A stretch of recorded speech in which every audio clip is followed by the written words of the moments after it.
Hello maya maya buta khening olgi channel da ram nok chering asi je mela ni sajibugi mela ha baduni so numit humni chupna tawe si mela se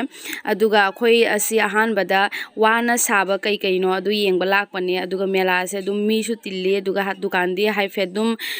chawra so dum thugai he ngarang nong chu bani na numit humni tawna taw bani ngasi je adum numit nini taw bane ba ko nong chu bani na numit humni sangdo ai hai tare aduna se ngasi thiri waga saba humai le sida adugagi kobok ki lupa kan tawrubagi aduda sida su leire leibaki leibakna saba hai tare akhoi sanapose hana sanaram do adugagi aina paisa chapuse leige tawne ba do paisa chapuse aina hangnari bane ba ado 40 mukhai baduga 30 mukhai mana tare khara kaka duna aduga aina khan bane ba chapu kaung si phat ba hai tare aduga ama tawna khali aduga gi aina hai si sanapose so leige jira di sanapose se yam pam su pam angang gi ni siak ba hai tare adugagi si aina choice tawri aduga ai now pida silai sira ina photo namo aida hai bata hai baina photo namo duga aina akhoi dom jana hai tak tawragi yengwai manung da phabra phatta ba ai adege kai su kai rami chapu se kaya su phat kan de hai badi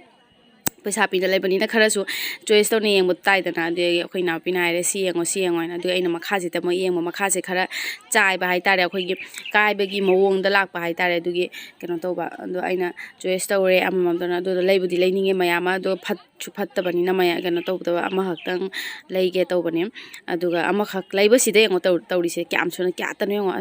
um fungi um choice तो time से दिगा अखोई दम जाना तक तौरी से so amadi leire amado leibado aina si yeng mane du makhada mu horamba hai tare makhada mu kairamba site mu kairamba du gi si tawri ngai da akoi naw pina haire ama se yengo ahan bada paibado yengo aina aduduga aina ahan bada paibado mu yenge asinate ahan bada paibado mu yenge ado khara budi chaw ba aduga gi aina chapu gang je mayam su phabudi phaye ba ko aduga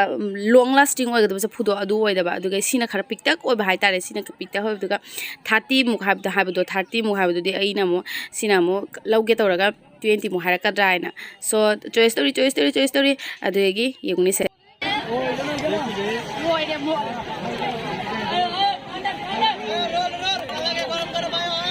so finally si chapu so in laure lupa kontra da aduga amuksu lawba lawning da badum tawba hai tare degi si chapu je paiga fuska chaba lak pane ba fuska se kuida cha da aduga gi hujiki saba matam ni na ne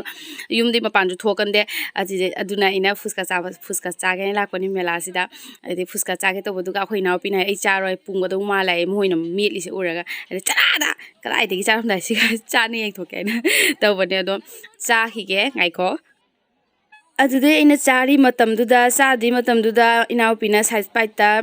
mayam kana lae atu yeng bane akhoi lekai hingak tane naharol singse aduegi aina simda mukeno to bane dugi chaga to bane kai kino ngang kai nuoi chaga ta loi re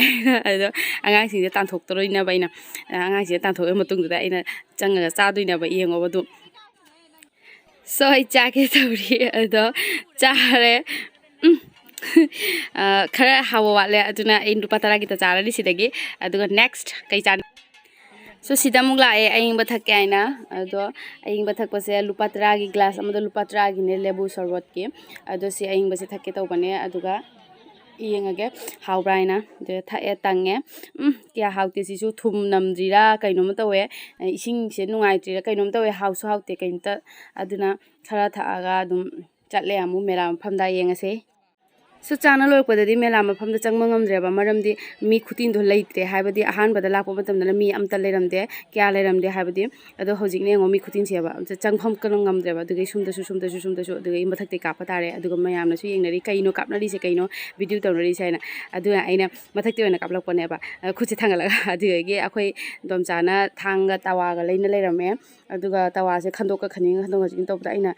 khara thapon kham tare ai nam thibo do lejan to hai tare aduna yang chala thuru chala se hai tare dugai gi chatle la e dugai gi amu sumdagi subji leidoi na e sumji leire sumji sina mu meram pham dei sumji se khara phajaba hai tare aduga atopa dukan na khoi jon bado khoina leibado aduna kya ngai ta sina khara phan bai tare masa maung se aduna 60 pina sumji se leire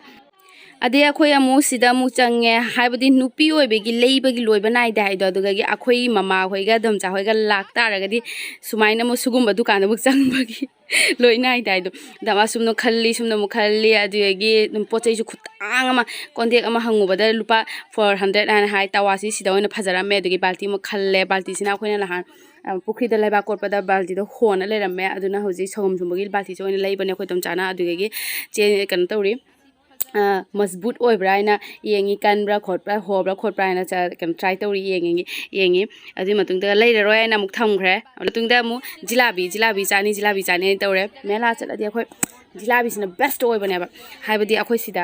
ꯑꯇꯩꯗꯗꯤ ꯈꯪꯗꯦ ꯑꯗꯣ ꯁꯤꯗ ꯂꯩꯔꯦ ꯁꯒꯣꯜ ꯍꯋꯥꯏꯒꯤ ꯖꯤꯂꯥꯕꯤꯅꯦ ꯁꯤ ꯑꯃꯨꯕꯤꯁꯦ ꯑꯗꯨꯗꯒꯤ ꯁꯤꯗ ꯑꯃꯨꯛ ꯂꯩꯔꯦ ꯑꯩꯈꯣꯏ ꯅꯣꯔꯃꯦꯜ ꯖꯤꯂꯥꯕꯤꯗꯣ ꯑꯗꯨꯗꯒꯤ ꯁꯒꯣꯜ ꯍꯋꯥꯏꯒꯤꯁꯤꯗꯤ ꯀꯌꯥ ꯆꯥꯅꯤꯡꯗꯦ ꯆꯥꯁꯨ ꯆꯥꯅꯤꯡꯗꯦ ꯍꯥꯎꯔꯝꯒꯗꯧꯁꯨ ꯃꯥꯟꯗꯦ ꯑꯗꯨꯗꯒꯤ ꯁꯤꯗ ꯑꯃꯨꯛ ꯂꯩꯔꯦ ꯖꯤꯂꯥꯕꯤ ꯑꯩꯈꯣꯏ ꯅꯣꯔꯃꯦꯜ ꯖꯤꯂꯥꯕꯤꯗꯣ ꯑꯩꯈꯣꯏ ꯍꯥꯟꯅꯗꯤ ꯆꯥꯕꯗꯣ ꯑꯗꯨꯒꯤ ꯃꯇꯨꯡꯗ ꯁꯤ ꯖꯤꯂꯥꯕꯤꯁꯤꯒ ꯁꯤꯗ ꯂꯩꯔꯦ ꯇꯥꯜ ꯕꯣꯔꯥ ꯀꯣꯅꯥ ꯕꯣꯔꯥ ꯍꯥꯏꯕꯗꯨꯅꯦ ꯑꯗꯩ ꯁꯤꯗ ꯅꯣꯔꯃꯦꯜ ꯑꯗꯨꯝ ꯂꯩꯕꯗꯨꯅꯦ ꯑꯗꯨꯒ ꯑꯩꯅ ꯖꯤꯂꯥꯕꯤꯁꯤ ꯆꯣꯏꯁ ꯇꯧꯅ ꯌꯦꯡꯕꯗ ꯑꯁꯣꯝꯒꯤ ꯖꯤꯂꯥꯕꯤꯁꯤ ꯍꯥꯎꯒꯗꯧ ꯃꯥꯜꯂꯦ ꯍꯥꯏꯅ ꯅꯣꯔꯃꯦꯜ ꯖꯤꯂꯥꯕꯤꯗꯣ ꯑꯣꯏꯅ ꯂꯧꯔꯦ ꯑꯗꯨꯒ ꯅꯣꯔꯃꯦꯜ ꯖꯤꯂꯥꯕꯤꯁꯤ ꯑꯣꯏꯅ ꯁꯤ ꯑꯣꯏꯅ ꯄꯨꯔꯦ ꯑꯗꯨꯒ ꯀꯦꯖꯤꯗ ꯂꯨꯄꯥ 100 ꯄꯤꯕꯅꯦꯕ ꯑꯩꯅ 30ꯃꯨꯛ ꯂꯧꯔꯛꯂꯦ ꯑꯗꯨꯒ ꯁꯤꯗ ꯑꯃꯨꯛ ꯅꯤꯝꯀꯤ ꯑꯩꯈꯣꯏꯒꯤ ꯍꯣꯏ ꯆꯥꯛꯀ ꯆꯥꯕꯁꯨ ꯌꯥꯕ ꯑꯗꯨꯝ ꯆꯥꯒ ꯊꯛꯅꯁꯨ ꯇꯧꯕ ꯌꯥꯕ ꯑꯗꯩ ꯁꯤꯗ ꯑꯃꯨꯛ ꯂꯩꯔꯦ ꯁꯨꯔꯦꯈꯥ ꯑꯩꯈꯣꯏ ꯏꯃꯥꯟꯅꯕꯤꯅꯦ ꯃꯥꯒ ꯋꯥꯔꯤ ꯁꯥꯟꯅꯔꯁꯦ ꯅꯠꯇꯦ ꯀꯩꯅꯣ ꯆꯥꯈꯤꯗꯨꯕ ꯀꯩꯅꯣ ꯆꯥꯏꯗꯨꯕ ꯍꯥꯏꯌꯣ ꯃꯃꯤꯡ ꯀꯩꯅꯣ ꯍꯥꯏꯌꯣ ꯍꯣꯏ ꯀꯦꯃꯦꯔꯥ ꯁꯣ ꯃꯃꯤꯡ ꯀꯩꯅꯣ ꯍꯥꯏꯔꯣ ꯑꯗꯨꯒꯤ ꯃꯃꯤꯡ ꯀꯩꯅꯣ ꯍꯥꯏꯔꯣ ꯑꯥꯏꯁꯀ꯭ꯔꯤꯝꯗꯣ ꯃꯃꯤꯡ ꯀꯩꯅꯣ ꯍꯥꯏꯔꯣ